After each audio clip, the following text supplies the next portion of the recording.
दिल्ली में आम आदमी पार्टी और कांग्रेस के बीच में औपचारिक रूप से सीटों के बंटवारे की घोषणा हो गई, जिसके तहत आप दिल्ली में 4 सीटों पर अपने उम्मीदवारों के नाम की घोषणा कर चुकी है। इस बीच बीजेपी से मुकाबले के लिए 3 सीटों पर कांग्रेस भी जल्द उम्मीदवारों के नाम की घोषणा कर सकती है, ऐसी खबर है।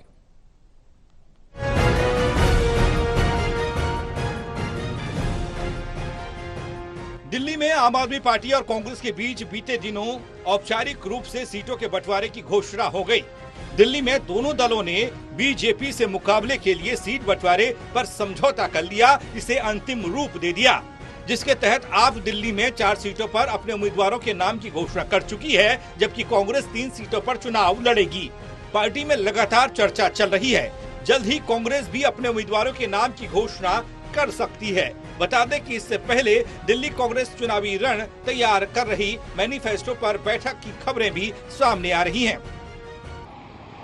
आगामी लोकसभा चुनावों को लेकर लगातार पार्टियों के बीच में बैठकों का दौर जारी है और इस बीच दिल्ली की राजनीति में आम आदमी पार्टी और कांग्रेस के गठबंधन तय हो चुका है, जिसके बाद से लगातार बैठक भी चल रही हैं और पार्टियां उम्मीदवारों की घोषणा भी कर रही है।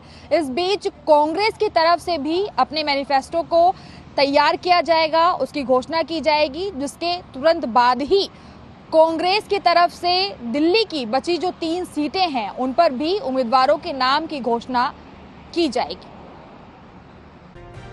दिल्ली में आम आदमी पार्टी 4 सीट नई दिल्ली, दक्षिणी दिल्ली, पश्चिमी दिल्ली और पूर्वी दिल्ली पर अपने उम्मीदवारों को उतार चुकी है, जबकि कांग्रेस उत्तर पूर्वी दिल्ली, उत्तर पश्चिमी दिल्ली और चांदनी चौक सीट पर चुनाव लड़ेगी, जिस पर अरविंदर सिंह लवली उत्तर पूर्व दिल्ली, उत्तर पश्चिमी दिल्ली से उदित राज और चांदनी चौक से अलका लामा और वरिष्ठ नेता जेपी अग्रवाल को भी मैदान में उतारा जा सकता है। बहरहाल दिल्ली की सभी 7 लोकसभा सीटें 2014 से बीजेपी के कब्जे में हैं। 2019 के चुनाव में बीजेपी उम्मीदवारों को प्रत्येक सीट पर कांग्रेस और आप उम्मीदवारों की संयुक्त वोट से अधिक वोट मिले थे। हालांकि गठबंधन का असर लोकसभा चुनाव में नजर आ सकता है। दिल्ली से रिया राय की रिपोर्ट, टोटल न्यूज।